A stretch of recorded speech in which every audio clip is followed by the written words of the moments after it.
Hello दोस्तों, तो कैसे आप लोग? आई होप सब अच्छे होंगे। आज हम देखेंगे स्कैटरिंग।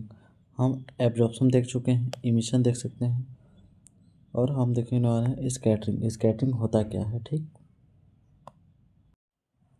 स्कैटरिंग जो होता है आपका बहुत ही इजी और सरल होता है। जैसे एब्जॉर्प्शन हो गया, इमिशन हो गया, उसी प्रकार स्कैटरिंग भी होता है। एब्जॉर्प्शन क्या होता है, अगर ये एग्जांपल के थ्रू हम समझें तो यहाँ पर सपोज कीजिए कोई मैटर है, ठीक, जैसे हाइड्रोजन हो गया। मैटर पदार्थ कोई सा भी हो सकता है या मटेरियल है। यदि हम उसमें रेडिएशन प्रोवाइड करते हैं, कोई सा भी रेडिएशन प्रोवाइड करते हैं, ये आपका रेडिएशन है, ठीक। तो कुछ लाइट को जो क्या करते हैं, एब्जॉर्ब कर लेता है, एब्जॉर्ब कर लेता है। कुछ लाइट को क्या करते हैं, एब्जॉर्ब कर। यहाँ पर सपोज कीजिए आप 20 मेगाहर्ट्ज से लाइट प्रोवाइड किए, तो यहाँ पर आपका 2 मेगाहर्ट्ज को ये एब्जॉर्ब कर लिया, और उसको क्या बोलते हैं, कुछ लाइट को पास कर दिया, सीधे ट्रांसमिट कर दिया। कितना? 18 मेगाहर्ट्ज। तो ये क्या होता है, एब्जॉर्प्शन होता है। एब्जॉर्प्शन कितना होगा आपका? 2 मेगाहर्ट्ज। इसी प्रकार हम यदि इमिशन को समझें तो इमिशन भी उसी प्रकार से होता है। इमिशन भी सेम होता है आपका, क्या बोलते हैं,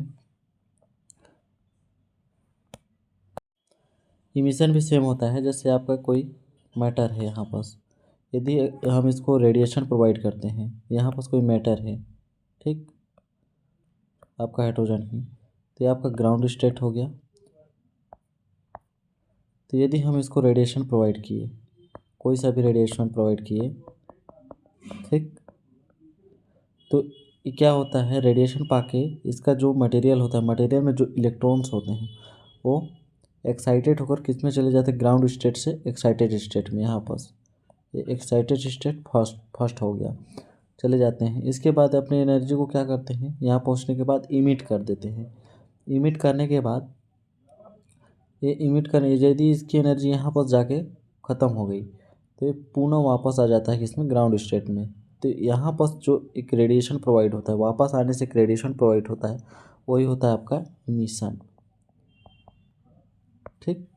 इसी प्रकार हम सब स्कैटरिंग को समझ सकते हैं कि स्कैटरिंग होता क्या है। स्कैटरिंग को कैसे समझ सकते हैं, स्कैटरिंग जो होता है आपका, जैसे सपोज कीजिए यहाँ पर कोई मैटर है, वही आप हाइड्रोजन ले लीजिए। यदि हम इसमें कोई लाइट प्रोवाइड करते हैं, कोई लाइट प्रोवाइड करते हैं, रेडिएशन का रेडिएशन प्रोवाइड किया, एच में प्रोवाइड किए, तो ये रेडिएशन जो होता है आपकी, इसकी सीधी दिशा में ना निकल कर स्कैटर्ड हो जाती है, ऐसे इधर नहीं जाता,